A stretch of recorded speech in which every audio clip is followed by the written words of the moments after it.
Unfortunately, we're all getting older, and age is the number one risk factor for breast cancer, which have to wrap our head around that. It is what it is. Certainly reproductive factors, so prolonged estrogen exposure over the course of our lives is a risk factor. So when I see a patient, I do ask about things like age of menarche. Is she still menstruating? Has she ever been pregnant? If so, how many times? Did she ever take any exogenous hormones such as hormone replacement therapy, et cetera. So we ask all of these questions of our patients. We ask about family history, of course, which is so important. We ask about prior breast biopsies. Some biopsies may indicate benign findings, but may unfortunately suggest an increased risk for breast cancer. But lifestyle factors are also really key. And so I know we're both really interested in this. Welcome to the Plant-Based DFW Podcast Weekly Show with Dr. Riz and Maya. A show broadcasted from the Dallas-Fort Worth area that focuses on lifestyle medicine. This is the use of evidence-based lifestyle therapeutic approaches, such as a whole food plant-based diet, regular physical exercise, adequate sleep, and stress management to treat, prevent, and oftentimes reverse lifestyle-related chronic diseases that are all too prevalent. Every week, they feature a guest who speaks on one of these lifestyle medicine pillars. This show is for you, the person who is seeking to improve your overall wellness and quality of life. So whether you are driving, walking, or relaxing at home, we hope this show will provide you one more tool for your wellness toolbox. Let's meet today's podcast guest. Dr. Amy Comander is a hematologist-oncologist who specializes in the care of women with breast cancer. She received her undergraduate degree and a master's degree in biology at Harvard University. She received her medical degree at Yale University School of Medicine. She completed her internal medicine residency training in hematology-oncology fellowship training at Beth Israel Deaconess Medical Center in Boston. Her interests include finding new treatments for breast cancer and helping her patients achieve and maintain a healthy lifestyle after a breast cancer diagnosis. She is also board certified in lifestyle medicine. And in this episode, we will talk about the various subtypes of breast cancer, treatments, as well as support for survivors. We will talk about breast cancer incidence. We will also learn about the role that lifestyle medicine plays in reducing your risk for breast cancer, but also in reducing the risk for recurrence in current survivors. So I hope that you enjoy this episode. Remember to get your annual screening. And also let's welcome Dr. Amy Comander. Thank you. Thank you for your kind introduction. I would love to know, as we move forward, the steps, everything from when an individual is diagnosed with, say, a mass or a lump, all the way through what you really work in is empowering and supporting survivors. And then also, if we can talk about how lifestyle medicine plays a role in all of this, in either the prevention or the recurrence of breast cancer. So before we move on to all of that, can you tell us more about yourself? Where are you originally from and some of your interests? Thank you. I'm so excited to be with you during this interview. So thank you for this wonderful opportunity. I'm always happy to provide education about breast cancer and also the role of lifestyle medicine. So getting back to me, so I grew up in the South, actually. I grew up in Savannah, Georgia. I lived there from age 5 until I graduated from high school. And then I was really excited to branch out. And that's how I ended up in Boston, which is behind me, the beautiful skyline. So I was an undergrad, as you noted, at Harvard and loved it there. And actually my focus in college was neuroscience and psychology and cognitive science. And I think a lot of those interests are very much still with me as I practice oncology and develop programs for breast cancer survivors. I went to medical school at Yale, and actually that's where I discovered my interest in oncology and decided that I'd pursue internal medicine and eventually become an oncologist. And so I'm back in Boston now, where I've been probably, for a while now, practicing breast oncology at the MGH Cancer Center. And one of my passions, as you noted, is also optimizing survivorship care for women with breast cancer. And you're also a marathoner. I love that. So I'm happy to talk about that too for an hour if you want. So one of my passions is running. And it is definitely something I've done since high school. I was never a competitive runner. I was never, fast or anything like that, but I've always done running throughout college, medical school, and certainly now as a way for exercise and also to help calm my mind. Running is like a moving meditation. And so, yes, I discovered marathon running, in 2000, I want to say 2013. My favorite is the Boston Marathon, and I've been running it for the past 7 years for charity, including the virtual Boston Marathon last September, which was quite an experience. And I was really grateful to run that marathon with another colleague of mine who's a leukemia specialist at MGH. So yes, so that is definitely a true passion of mine, and encouraging others to get excited about exercise. Definitely. Do you have any marathons coming up soon? Funny that you should ask.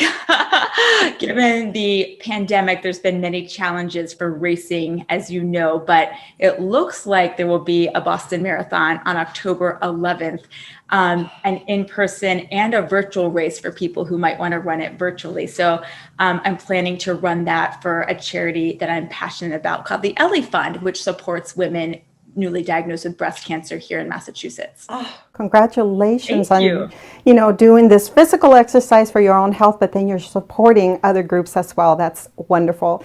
Just real quick question about the virtual experience with your marathon. Does that mean that you're running in your own location, but then you're logging in the miles? So how did that work? So anyone can run the virtual Boston Marathon anywhere in the world and actually get a medal this year. So it's super exciting. And so there's that's what the virtual option would mean. When I ran it last September, my colleague and friend was running her very first Boston that she had trained for, obviously for April, but it got postponed because of the pandemic. So we actually did go out to Hopkinton. That's the starting line, by the way. And we started there and ran our 26.2 miles into Boston. So she would have the real experience. And every step along the way, I tried to tell her what it was really like to run Boston and tried to remain positive for her, which I joke with everyone. I remained positive for her for 25.5 miles. That last 0.7, maybe not so much. That's when we're both hurting a lot. Right. Oh, that sounds like a wonderful experience. You will perhaps be coming close to the Dallas area to lecture for the Lifestyle Medicine Conference. Is that something that we might still be able to look forward to? Oh, yeah. I mean, obviously we're all hopeful for the return of in-person conferences as soon as it's safe. And I'm really looking forward to hopefully being there in person, but if not, the virtual conference is, certainly a compromise at this challenging time. Okay, so can we get started by you kind of explaining a little bit, just in case some of our listeners are not aware of what a hematologist-oncologist is? I know that in the treatment of breast cancer, you have, the breast surgeon, and then you have the radiologist, who's a radiation oncologist, and you have just a whole team. But what is specifically your role? Sure. So just to start off, why I agree with you that this topic is so important. We recently got statistics for the numbers of cancers that will be diagnosed in the United States for 2021. And actually for breast cancer is the leading cause of cancer in women in the United States. And there's estimated it'll be about 280,000 cases diagnosed this year. So this topic is very important. So I'm glad we're talking about it. So in terms of breast, there's a multidisciplinary team, as you just noted, that is assembled to care for a patient newly diagnosed with breast cancer.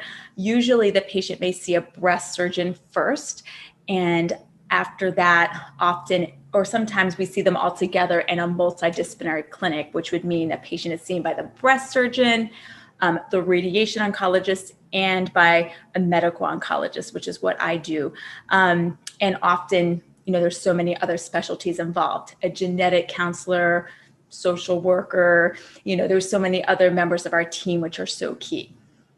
And together we meet, we review the imaging, the pathology, talk with the patient about her diagnosis, and outline a treatment plan. You kind of just explained a little bit, which was one of my questions, of what are the steps that people take from the time that, they have the initial screening. So they either go to their OB-GYN or the primary physician and schedule a mammogram. You might show in the initial mammogram that there's a mass or a lump. Then they move forward to the next thing, the diagnosis and other things. Can you kind of guide us briefly through that? Yeah, that's a great question. I do want to put a plug in for screening because one of the unfortunate consequences of the pandemic is that cancer screenings are way down. And in particular, breast cancer screenings, certainly last year and those spring months when there was essentially a lockdown, mammograms were canceled unless there was an urgent indication. So we are still catching up. There was a recent article in the New York Times demonstrating, unfortunately, that there are more diagnoses of advanced cancers now, sadly, because of this decline in screening. So I'm so glad we're getting out this message, especially to women. Please get your mammogram. So important. And so that's a great question. What age should that start? Certainly, I'd say for women in their 30s, they should start discussing with their gynecologist or their primary care physician what their risk factors may be in terms of family history of breast cancer, other risk factors. So some women may start at age 40. If a woman truly has no risk factors, it would be reasonable to start at age 45 with annual mammographic screening. Some women may require more intensive screening with breast MRI, and that really depends on other risk factors that I'm noting, most importantly, family history. But your real question was, okay, so let's say a woman has her mammogram, they find something, what are the next steps? And so really the next step is really a biopsy, which is done by the radiologist.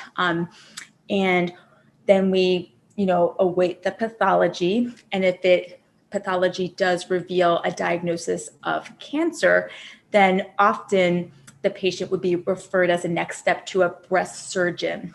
And sometimes the patient may see a breast surgeon alone, or sometimes, at MGH, we see many of our patients in a multidisciplinary clinic where the patient sees not just the breast surgeon, but also a radiation oncologist and a medical oncologist, the whole team at once, which is pretty amazing for a newly diagnosed patient. And then we figure out the next steps. Sometimes surgery is the next step to remove the primary cancer, or sometimes there may be other treatments that are indicated as the first step, such as chemotherapy, which is something I would administer. So as you can see, it's a multidisciplinary approach, which is so important for formulating a treatment plan for a woman newly diagnosed with breast cancer. Thank you for explaining that. It's so important to focus on screening every year. As a matter of fact, in preparing for our conversation today, I kind of messaged all the women in my family and basically asked, do you get a yearly mammogram? And so I was really pleased to hear some of the women in my family said yes. And one sister said every January, It's just like how we want to check our labs when we're, consuming plant-based foods and we want to make sure that we're okay. It's like, well, just do the mammogram as well. Absolutely. So important. And so I'm so glad that you reached out, because I tell my patients that too, now that you have this diagnosis, please reach out to your close friends and family members and make sure they're getting their mammogram, because especially right now during this pandemic, we're not all paying attention to our own self-care, which is so important. Now, I've heard you say that there are different types of breast cancer. Can you touch on that as well? Sure. So I think that's a really important question. So thank you for asking. Certainly in the media, we hear breast cancer, like that's the term, or another celebrity has breast cancer, but breast cancer is not one disease. Breast cancer is actually many diseases. There's many different subtypes of breast cancer. So when I see a patient, I will help her sort of break this down so the patient understands specifically what type of breast cancer she has. And some of the key factors that we need to look at are something called the grade of the tumor, which refers to what the cells look like under the microscope, the architecture of the cells, and the hormone receptors. Is the tumor driven or influenced by the female hormones estrogen and progesterone?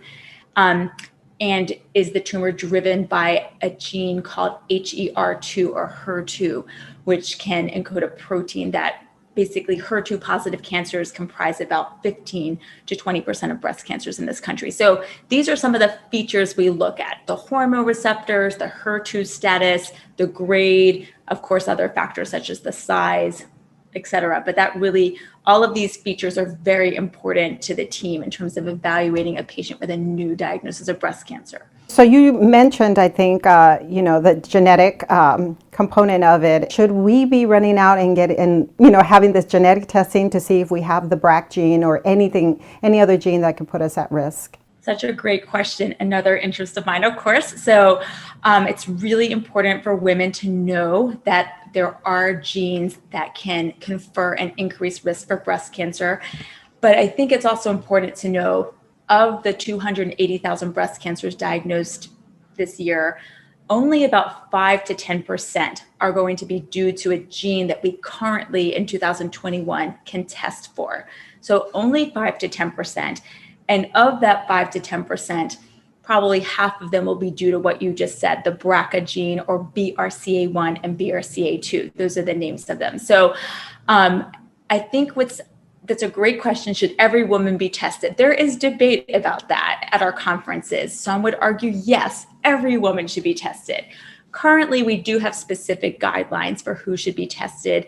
I think every woman should be aware of her family history, and certainly if there's certain criteria in a family history that would indicate the need for testing, such as having a family member who is diagnosed with breast cancer under age 50, or if there's a male family member with breast cancer, if there's a strong family history of multiple breast cancers, ovarian cancer, certain ethnicities such as women of Ashkenazi Jewish ancestry.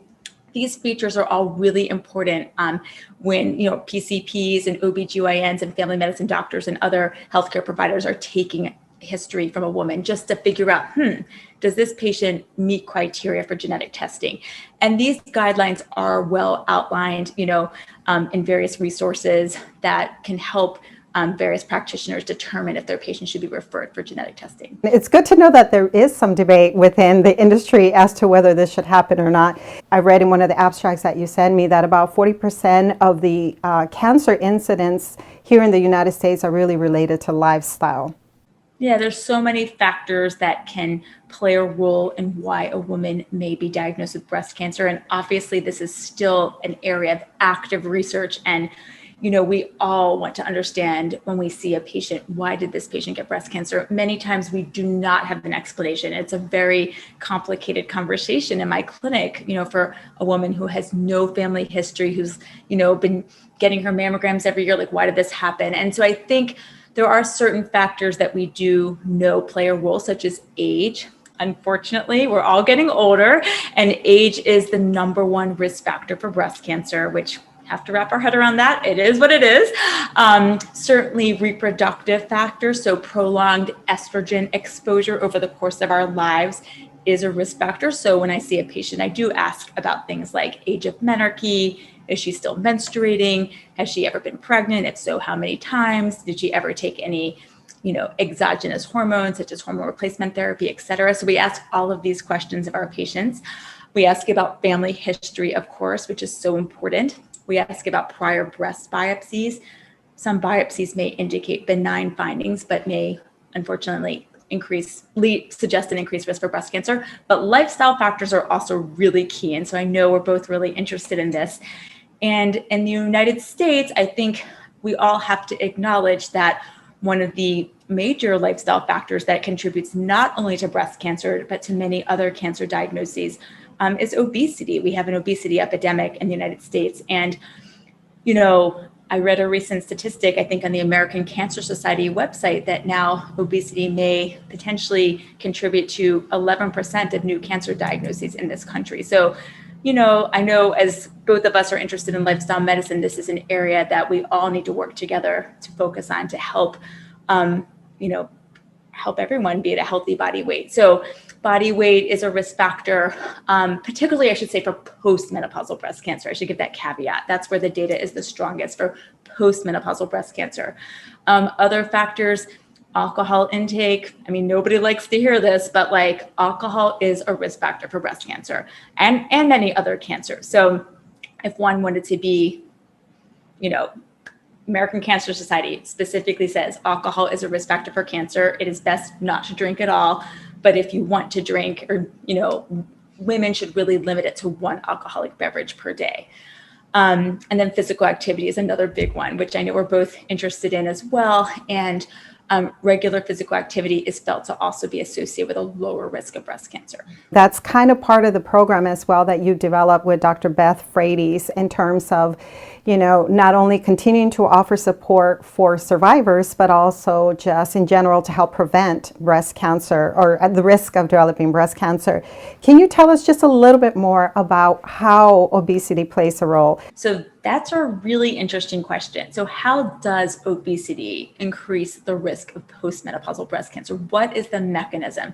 So many smart scientists and obviously epidemiologists and many other researchers are truly trying to answer this question. And getting to that point, when I mentioned that there's, in this recent publication looking at the breast cancer, all cancer incidence in the United States for 2021, the incidence of breast cancer actually is going up 0.5% each year. And one of the possible reasons is obesity and perhaps delayed fertility in this country. But so we really need to pay attention to obesity. I know we both agree about that. So in terms of mechanisms, you already gave some great examples of things that are being researched.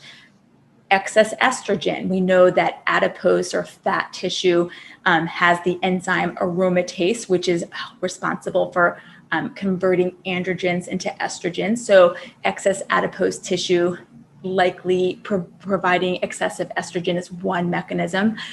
Another mechanism you mentioned was, is there something related to other hormones such as insulin-like growth factors, et cetera? Is there some kind of metabolic state in the body in individuals who are obese that potentially can also explain increased risk for breast cancer? And I think this is a really interesting area of research. And then also there's been studies looking at breast tissue and looking at the biology of the breast tissue itself.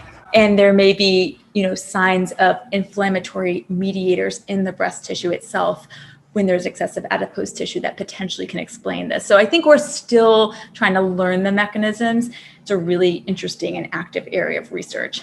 Same with alcohol, like how is alcohol increasing risk of breast cancer? And certainly many studies in animal models and trying to figure out what alcohol is actually doing at a cellular level, but likely also related to hormonal fluctuations, inflammation, direct toxicity to the cells in the breast tissue. I think we're still trying to understand this better.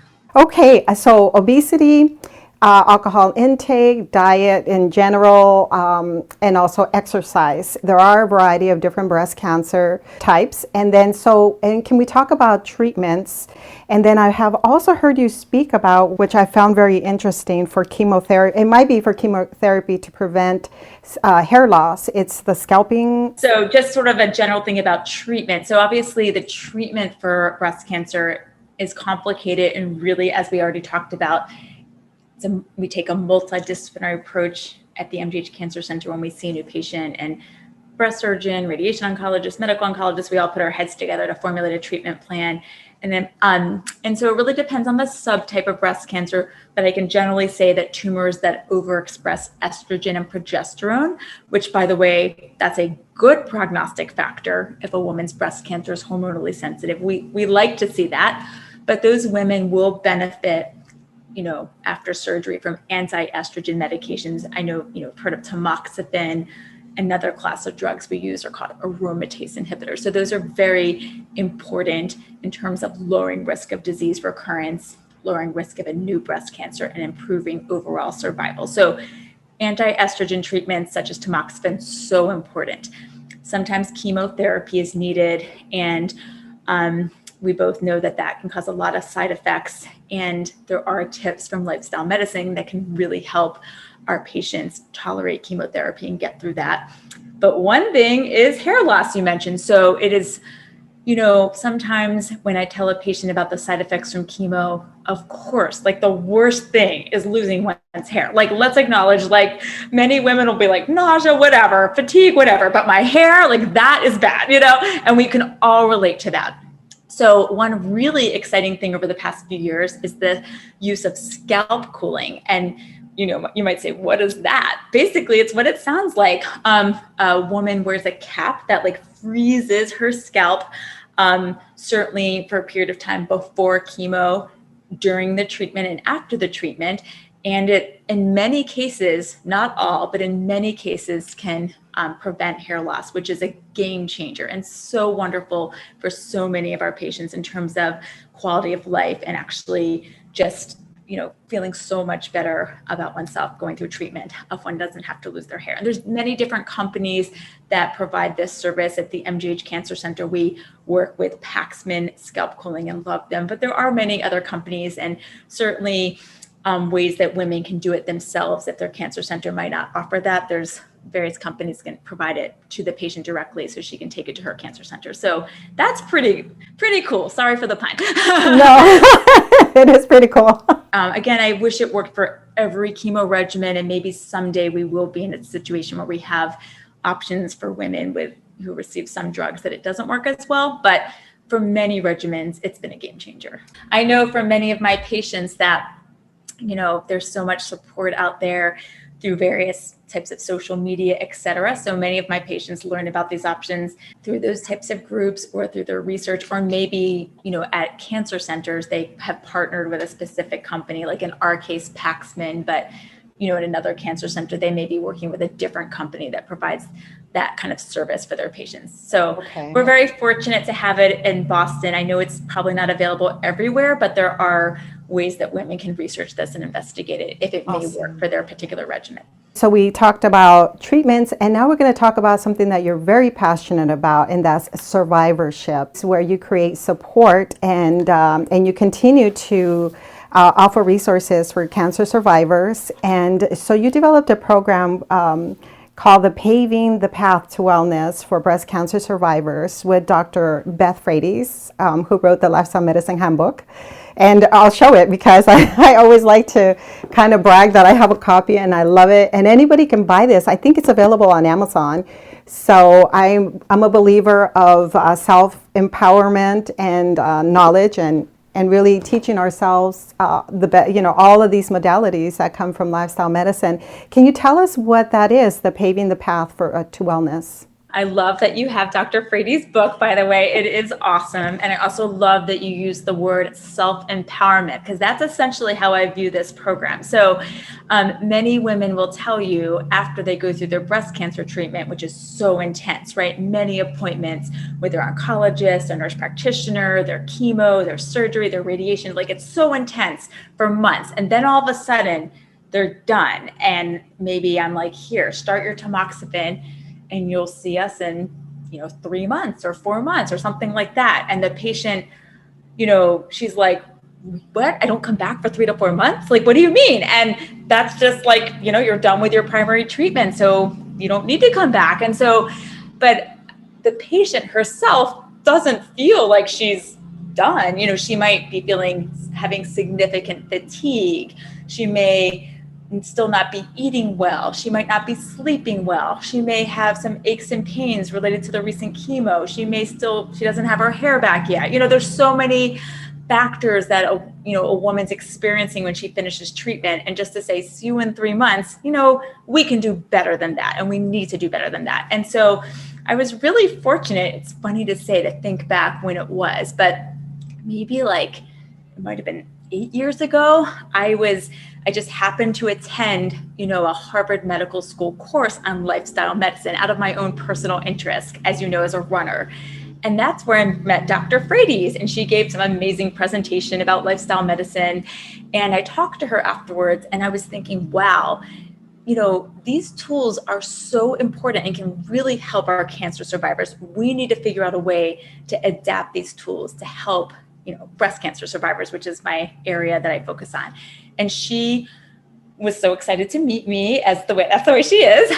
She's so wonderful. And we met since at that time. And she told me about this amazing program she had developed for stroke survivors, because she's a physiatrist and works at the Spalding Rehabilitation Center here in Boston, and had developed Paving the Path to Wellness for stroke survivors to help that population, improve their health and wellness after something traumatic like a stroke. And so a lot of the tools that she used could really be easily adapted to a breast cancer survivor population. So Paving is actually an acronym: physical activity, attitude, variety, investigations, nutrition, and goal setting.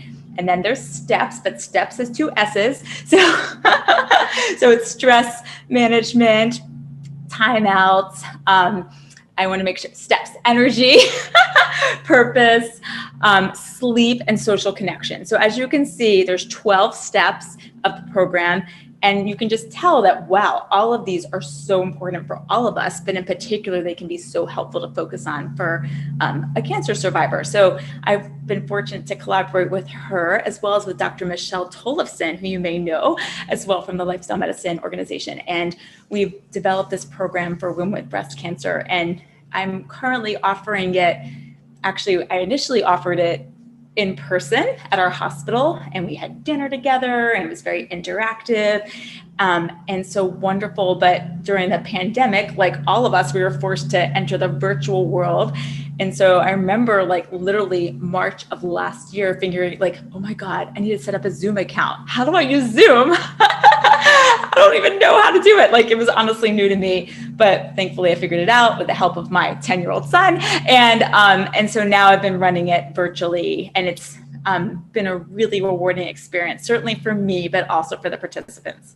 Some of the survivors are actually finding that they're even more connected and more available for one another because they don't have to travel, worry about parking and finding the location and all of that. They're just able to come together and continue to offer support to one another. It's so interesting that you say that. Like I can tell you with my first Paving group, the women really bonded with one another, and then they kept meeting on their own without me or a social worker or anyone from our group, and formed this really special connection with each other. So when I started the virtual group in the spring of last year, in the height of the pandemic here in Boston, it was crazy, but we kept it going. Those women, despite being on a screen together, really bonded, and they're continuing to meet together as well. And it's just really fabulous. It's interesting. Like it's certainly, there's a lot of benefits, right? You don't have to leave your house. You can be in your pajamas if you want to. Your kids can be running around. You don't have to worry about childcare, like that kind of thing. There, I think, are real advantages. I mean, of course, meeting in person has major advantages as well. And I like giving them dinner, but there are some fun things. I'm sure because of being on Zoom so much, breakout rooms, the chat box, other ways to make it interactive and fun. And I feel like I'm getting more of a hang of it now. And I think there are ways to really get people to bond even on a screen. So it's been working out well, but I will look forward to when we can actually do things in person again. Now, I know you have kind of an interest in psychiatry, and this program itself kind of offers this positive psychology aspect to it as well, of really focusing on overall wellness, staying positive, finding support, and also connectivity. And so that myself I really believe that that's what cancer survivors need. Is there always this fear that lies there that the cancer might return? Yeah, such tough questions. And you're so right. I think, first of all, no one ever wants to hear the words, you have cancer. It's very, telling a patient that, it's very difficult, certainly for me to tell a patient that, but then if I put myself in her shoes, I see how, traumatic it is to hear those words. And I think everyone certainly handles that information in different ways, as we both know. And certainly I'm sure you have friends and family, I hope not too many, but like who have been through something like this. So some people choose to be very private and don't really want to share with anyone except their immediate family. And some are very much wide open about it and, want to be in groups and want to share and want to, post about it to share their experience. So I think everyone's different.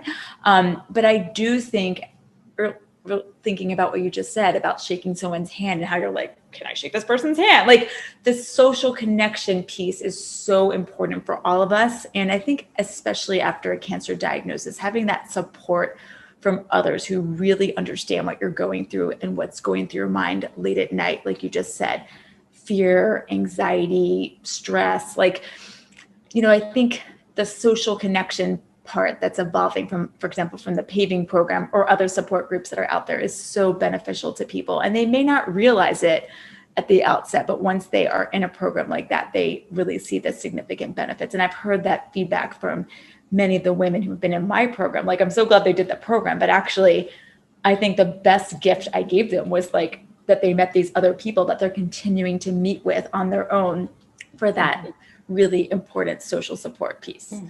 Yes, definitely.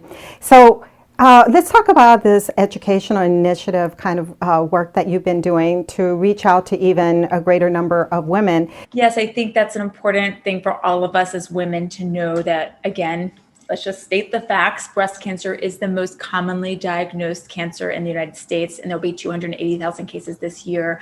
I will say that looking at that recent publication, that thankfully our treatments for breast cancer have improved dramatically over the past, 4 decades, actually, with significant improvements in survival from breast cancer. So I want to express that we've made great strides, screening advances and, of course, advances in treatment. But yes, each woman walking down the street has a 1 in 8 lifetime risk. And as one gets older, that risk does, go up just because of aging. I mean, the risk for any kind of cancer pretty much goes up as we get older. So I think for your listeners, screening, so important. If you have missed your mammogram, especially because of the pandemic, please schedule it after you listen to this. If you have a strong family history of breast cancer or ovarian cancer, or if you're of Ashkenazi Jewish ancestry, talk to your gynecologist or PCP. Should I see a genetic counselor? Because genetic testing is important to help us figure out if other screening modalities such as breast MRI should be used. And then think about your lifestyle. And I know this is something we're both really interested in. And the American Cancer Society, you can go on their website, has very clear guidelines for steps we can all take to lower our risk of breast cancer. So these are actionable things we can do. And there's actually a paper with references if some of your listeners like to get into the nitty-gritty details. But really, I'm just going to go over them now. Doing our best to be at a healthy body weight. I know this is a challenge, especially during the pandemic. Many of my own patients are like, well, I've gained the COVID-19, it's not funny. Like, it's really a problem now because many of us are sedentary, working from home, can't go to the gym. So we all have to be kind to ourselves. We're in the midst of a global pandemic, but let's try our best to, try to get back to being at a healthy body weight. That's so important. Physical activity is so important. What are the guidelines? 150 minutes of moderate aerobic activity each week. You don't have to go out and run a marathon. You can do 10-minute walks throughout the week, and that adds up to 150. So important, not just for cancer prevention, but for cardiovascular health, preventing other chronic diseases. Healthy eating. I know this is a passion of yours as well. Eat those fruits and vegetables, those whole grains, those legumes. Limit the red meat, limit the processed meat. Supplements do not prevent cancer. I think that's another important message. Limiting alcohol, we kind of touched on this earlier. Women really should limit alcohol to no more than 1 drink per day. And then another really interesting part of the guideline, which you will like, given the work that you do, is community support, helping the community adopt healthy habits. The communities we live in play such an important role in our health behaviors. Like, is there access to healthy food? Is there a safe place to go take that walk outside? So the community support and infrastructure is also really important. That's actually part of the American Cancer Society guidelines now, the recent guidelines that were published last year. Thank you for that, especially emphasizing community because it's so difficult. But just as you explained with your Paving program, it's successful right now virtually.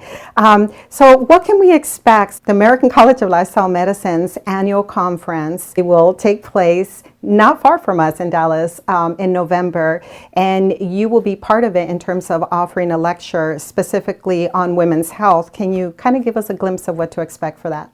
I know, I'm so excited about this opportunity, and I really hope I get to visit your city and see you in person. That would be really wonderful.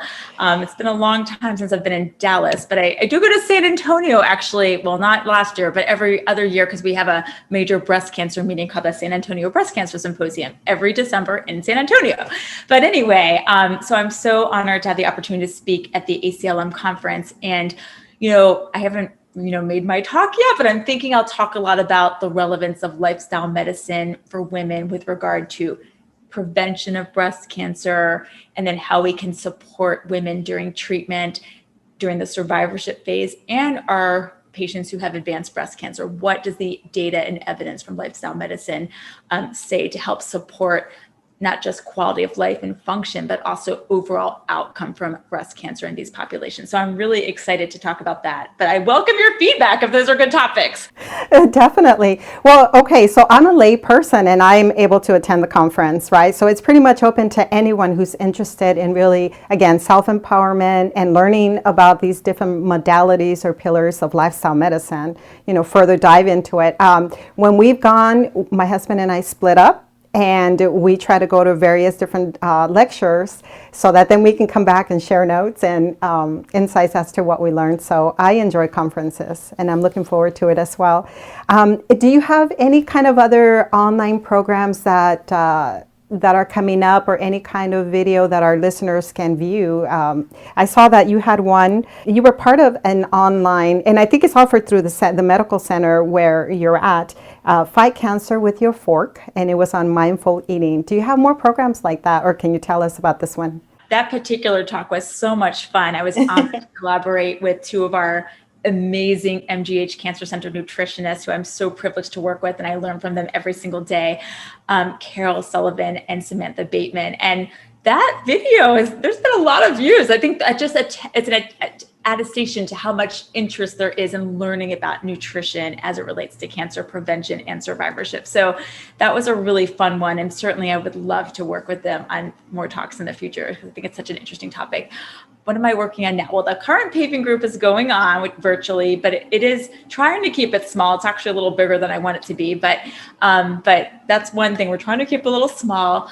I feel like in this pandemic, I've been planning so many virtual kind of webinars related to cancer-related topics. I am working on one in end of April to the MGH Cancer Center with my colleague Hannah Shefsky, who's a music therapist. You'll find this interesting. Yes. We have music therapy at the MGH Cancer Center. She is so gifted and talented and has helped so many of my patients manage stress, insomnia, fatigue, helping them exercise just by introducing them how music can help with these particular issues. So we are working together to talk about cancer-related fatigue, which is actually the number one sort of symptom experienced by cancer survivors.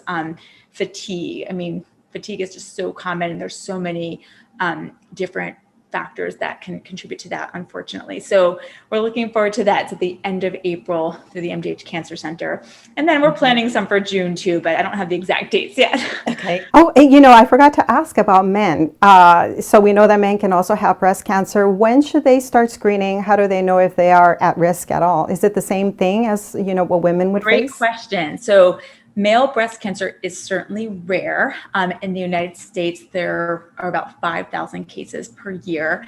And, currently we do not screen men for breast cancer per se, but I think men should know, if there's men listening to this, that men can get breast cancer. So just like we encourage women to be aware of their bodies and, do a self-breast exam, maybe once a month, just pay attention. Like men should as well, pay attention to their chest wall and how that feels, because most breast cancers in men are identified by a man palpating a lump, or maybe the primary care when listening to a man's heart will be like, there's a little lump there, So I think it's really awareness of one's body, which is true for men and women, but we currently do not recommend mammographic screening for men. Getting back to your genetics question earlier, because male breast cancer is more of a rare diagnosis, any man with breast cancer, any age, 40, 80 years old, whatever the age, should have genetic testing, because there's at least a 1 in 10 chance that he would potentially carry a BRCA 1 or 2 mutation. So that's another important part of family history. If a woman's like, oh, my father had breast cancer, or my uncle had breast cancer, it's important for the PCP or gynecologist to explore that further to see if genetic testing had been done. So I'm glad that you mentioned that, because when we wonder, should women get genetic testing? Well, for men, it is recommended, like you said. So many topics to touch on. I had a list of myths, but I've heard you go through them before, and a lot of them continue to be myths. What you addressed earlier are more important, like whether you've had hormone replacement therapy that can impact your risk, as well as early menarche, But other things like breast implants and deodorants and underwire bras, those kind of things from what we know of today do not play a role in the risk of developing breast cancer. Is that right? Correct. We don't have definitive evidence for that. That is correct. Okay, cool. And then, I wonder if you can touch a little bit on soy. It's always this controversial topic, and in the past when we held in-person events, we were always asked about soy. But can you explain just for our listeners what phytoestrogens are and if soy is still okay to consume? Yeah, that's a great question that often comes up. So soy is obviously a plant-based estrogen, also known as a phytoestrogen. And there is this, concern that ingesting soy would potentially increase risk of breast cancer or potentially increase risk of breast cancer recurrence in somebody who's had breast cancer. And the data actually does not suggest that. Interestingly, in Asian countries, when there's a lot of soy consumption, like, lots of tofu and other soy products, there appears to be an association with a lower risk of breast cancer.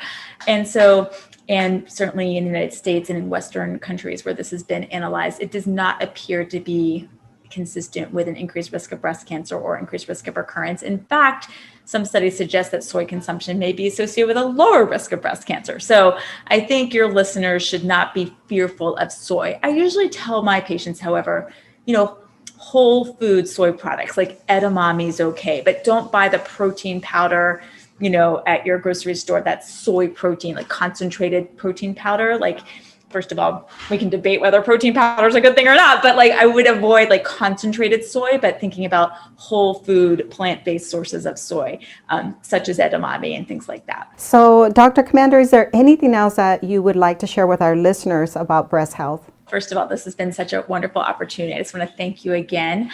I just think you mentioned many of your listeners are women, and I just want women to know, especially at this challenging time of a pandemic, that your own self-care should be a priority. As women, we take care of others. We take care of our children, our spouse, other family members. We look out for our friends, but sometimes we neglect ourselves. Taking care of yourself should be a priority. Get your mammogram. Focus on the steps you can take to optimize your own health. And really, that's my most important piece of advice for today. Thank you so much. And what is the best way that our listeners can learn more about you and your work? I'm working on a website, but for now I'm on Twitter, Amy Comander, and I'm on Instagram, Dr. Amy Comander. And I don't mind if folks want to reach out to me through those different types of social media, but eventually I'll have a website. A work in progress. We're all a work in progress, aren't we? Of course. I appreciate you taking this time to teach us about breast health and how to reduce our risk for breast cancer. Thank you so much, Dr. Comander. Thank you. Have a wonderful day. You've been listening to the Plant-Based DFW podcast show. If you like our content, please like, share, and leave a review. Our goal is to provide quality episodes to help support the community.